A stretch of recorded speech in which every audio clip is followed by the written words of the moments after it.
Today, we are going to be talking about habit inhibitors, breaking bad and making good. Oh boy, it's going to be a good one today.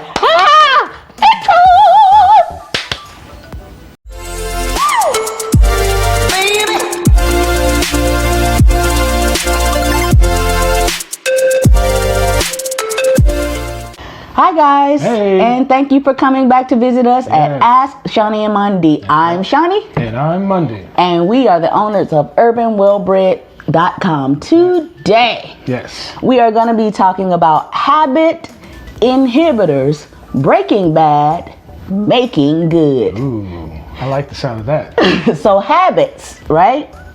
Habit is just simply, I'm sure you know, a thing that you do repetitively without even thinking about it, right? Right. And an inhibitor is just simply something that stops you from doing what it is that you want to do. Right. Okay, I'm so following you. So together, habit inhibitors is the thing that we do subconsciously that stops us from progressing in some way or the other. Interesting. Okay, so when we talk about a habit, we have three things here. We have things that trigger the habit. Okay. Right? We have the behavior. Okay. And we have the reward. Trigger, behavior, reward. Okay, so when we get triggered, a trigger could be sadness, it could be anger, it could be, upset. Sure. It could even be some sort of congratulatory thing that we're used to making, creating habits for. And now the behavior is something that we do as a result of the trigger. Okay, say for instance, you smoke. Right? The trigger, your boss might have pissed you off. Okay? And then, so that's your trigger. Right. The behavior is going to smoke the cigarette. Right. And then the reward is you feel calm as a result of smoking the cigarette. Sure. Right? So it's really not the cigarette itself that you love per se. It's the reward that you get. It's the reward that you get from smoking the cigarette. Okay? That forms the habit. That forms the habit. Makes sense. Now, in our brains, we have a little thing called dopamine. I like to call it happy juice. Happy juice happens when we, have those behaviors, when we do our ritualistic habits. The brain loves that. It gives you a shot of dopamine. It's like, ooh, I like that cigarette. Happy juice, pleasure. It loves that. And the brain also loves to be in control, which is the reason you have formed a habit in the first place. So after repetitively doing something over and over and over again, your brain has hijacked you, and you are no longer in control. I am the captain now. That's what your brain is. I am the captain now. It literally takes over the ship. And in a few, we're going to talk about some things that one can do to break these bad habits or get away from these bad habits. And right now, let's talk about some of the top bad habits that one has or one forms. What do you say? I think one of the main habits that I think that holds people back, I would say procrastination. That's one of those things where you just make up in your mind, you excuse the fact that you don't want to do something and that you just don't have control at that point. Yes. Because if you really wanted to do it, you would do it. True. So, I think that's one of the main things that holds people back. Yeah, definitely. And I also feel like another top one is doing something that we know that we're not supposed to do in order to make ourselves feel better. Because here's the thing. A lot of times we don't want to deal with the problem at hand. A lot of times it's either too difficult, too stressful, too much hard work to deal with it. And so we pacify it with a habit. And I mean, the habit can be anything from overeating to biting your nails to procrastinating. I mean, it could literally be anything. It is something that you do over and over again, and now your brain does it automatically without even thinking about it, because it brings pleasure to the brain. So if we are in a situation where we are not wanting to form bad habits, we have to pay attention to the things that we do repetitively. And if we don't do those things repetitively, we won't form those habits. Or you'll at least learn how to start breaking the habits. Right. What's another top one you think? I think another top one is probably blame. I think a lot of us don't want to take responsibility for our lack of whatever it is. You know, it could be our procrastinating, or it could be, you know, any other bad habit that we have. So we really don't want to take responsibility for it, so we'll pass off the blame to someone else. Blame is a massive thing that people do. And people don't even sometimes realize that they're blaming other people for stuff that they should be like, all right, you know what? That was me right there. That was all me right there. And the tendency to blame others, what you don't understand is that when you do that, you hinder yourself. You take yourself backwards, because you're not growing at this point. And without knowing what we are doing wrong, or without knowing what we need to do to stop things, and without blaming others, we take on that responsibility and we grow as human beings, right? And if you're not growing, you standing still, or you going backwards. And who want to do that? Where they do that at? Only if you're driving in reverse. We're overreacting though. You know what? Overreacting. I'm sorry. I just thought about this. Overreacting is another good one. You know, that we do. Absolutely. On situations. Sometimes we just trigger to just go, somebody make us mad, cut us off. It's like, relax. Okay, calm down. You're getting your blood pressure up about a car that's going on home.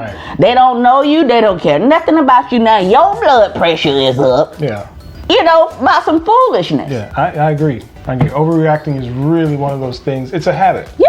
It's literally a habit. It's literally a habit. You know, you don't have to respond that way. And that's when you learn how to control your mind and you learn how to control your responses, you'll learn to break the habit of overreacting. Yes, learning how to master your mind. We're going to talk about that one in another show. But I wanted to talk about some things that one could do to break a bad habit. The first thing I really feel like a person needs to do is be aware of their habit. Okay? Know what that habit is, right? And then when you know what that habit or those habits are, you know, I mean, we know, you know, I'm no stranger to habits and bad habits. Okay, we all have them. We all have to work on them, right? But the first thing you need to do is be aware of that habit, all right? Say if you're a procrastinator. And I want to tell you, you need to be present with that procrastination. So if you're laying in the bed, right, and you like, Lord, I do not want to get up and go to work this morning. You know what I mean? Now, think about that. Think about, if I procrastinate today, what will happen, right? Am I moving forward and towards my goals, or am I moving far away from them by procrastinating? If I procrastinate today and not go to work, what is my check gonna look like in 2 weeks? Am I gonna be able to pay all my bills simply because I wanted to sleep? I get it. Come on now. I get it. Be aware of it. Sit with it. Like if you smoke or overeat. When you swallowing that cake, imagine it going down in your belly. Imagine where that fat part goes, where the sugar goes. That fat part is going to get where? To the extra fat cells. And we don't want that. I know I don't. No one wants that. You know, imagine that cigarette smell of it, the taste of it. What that black smoke looks like going down your throat, in your stomach, in your lungs. What is doing? Imagine it. No one wants to imagine that, Shaun. I know, but if you imagine it, if you are present when you are partaking in that bad habit, you'll see sometimes how maybe disgusted you are with it without even knowing it. You become kind of, like, ugh. You know, like. Sort of like self-imposed scared straight. Right. It's kind of like hitting rock bottom without hitting rock bottom. You know what I mean? You kind of got to look at it, and when you taste that smoke, and you smell that smoke, and you're aware of it, you're not going to be like, ooh. That depends on how strong the person's addiction is. The smell of hot garbage in the morning. I love it. It also depends on how strong a person's addiction is. True. You know. But if you're aware, because a lot of times when people, I'm gonna go out on a limb and say the vast majority of the time when somebody is doing a habit, they're not even paying attention to it. You're just doing it. Like you get mad, you just grab a cigarette. Let me go hit me a cigarette. You just smoking. You're not paying attention to it at all. So what I'm saying is, be aware of the habit when you're doing it. Ask yourself some questions about it. Ask you, is it helping me? Is it towards my success? How does that smell? How does that taste? You know, what are the things that will cause a delay in success? I don't think people are thinking that far. I know, but this is what we are on now. This is what we want everyone to do. I don't mean everyone, but I think most people don't think that far. I know, but this is why I'm saying it right now. It's for people to be aware. Yes. Instead of just taking out cigarette and smoking, be aware of what you're doing. Beware of the smell of it. Beware of the taste of it. Beware of the feel of it. Beware of what it's doing to your body. And sometimes you will get a disdain for it. Yeah. As you begin to be aware of the effects of it, the smell of it. You know, your breath smelling like smoke when you're aware of it. I used to smoke cigarettes in the past. Oh, you did? Yeah. I used to smoke cigarettes in the past. Wow. So I understand about how, when you get to the point where you smell it, it makes you ill, that kind of feeling. So yeah, I totally get that. Yeah, being aware. It's about being aware. Because a lot of times when we do stuff like bite your nails, you're not aware. You just nervous and you bite your nails, But think about this. Ooh, how does this look on my hand? Right. And when my hands are out there, do my hands look good? When I'm biting my nails all the way down to as they would say, in the old school would say, down to the quit. Quit. How does that even feel? Because sometimes people bite it down to where they have sores and stuff, but don't even pay attention to it. Habit. And then next day they like, hey, how I get a sore on my hand? How's my fingers? You get what I'm saying? Because you're not aware. Yeah. So if you become aware of what you're doing, a lot of times you develop a disdain for it, and it makes it easier to quit the habit. Absolutely. Do you get what I'm saying? I totally get what you're saying. I think you made some really good points. I think there's a lot for people to digest and to unpack and all of that, but I think the way you presented it was pretty clear cut, so they have to take it. Well, they don't have to. I mean, you should. Wait,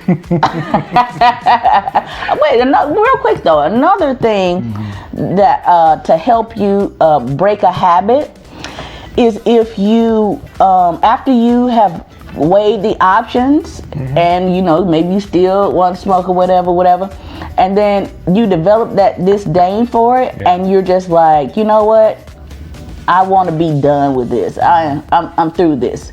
Okay, here's what you do. Here, I talked about this with PMA. Do a reversal. Okay. Right? Instead of, like I talked with PMA, I said, when you're bringing up a negative point or when you're thinking negative thoughts, catch it and reverse it and think a positive thought. It's called transmuting. Yes. The same thing with the bad habit. So if you, for instance, get angry or upset and you go to reach for a cigarette, before you reach for that cigarette, think about something funny. Right? Right before you go, think about then be with me, finger back up back. Then think about the Macarena. That ought to make you laugh. Remember the Macarena? Not the Macarena.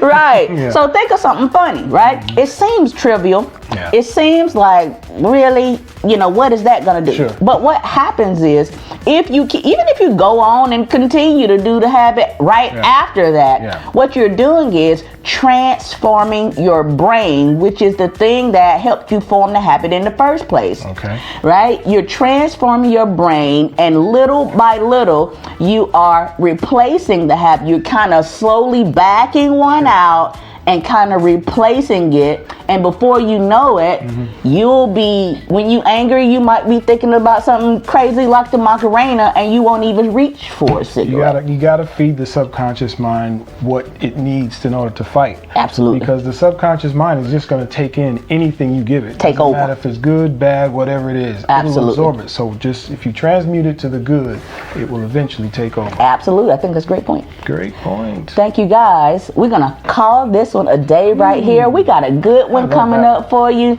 I don't know if I should say it. You know what? I'm gonna hold it. I'm gonna make it a surprise. Okay. Because this is something new. This is something brand new that a lot of people have never heard before. And if they heard it, they don't really get what it really means. I'm not gonna say it. It's gonna be a surprise, guys. We're gonna do a good show the next time around. Oh, Lord. Oh my goodness, guys, that was awesome. So listen, if you have any comments, anything at all, drop it in the comments box. Let us know what you think. Good or bad, indifferent, doesn't matter. Just let us know what you think, and we look forward to hearing from you. Yes, guys, and please support us, guys. We have www.urbanwellbred.com. We have cool pullovers like this, anti-social club. I'm social when I go out, but I really love to be at home, and I used to be a hugger. Yes. We used to. COVID. We at 6 feet now. I'm gonna need 6 feet on you. Exactly. Listen, guys, please feel free to just let us know exactly what you think, and also don't forget to subscribe and hit that like button. Please hit that like button. Please subscribe, guys. We love you so much, and please, whatever you do, stop right now and subscribe. Until next time, guys. Peace.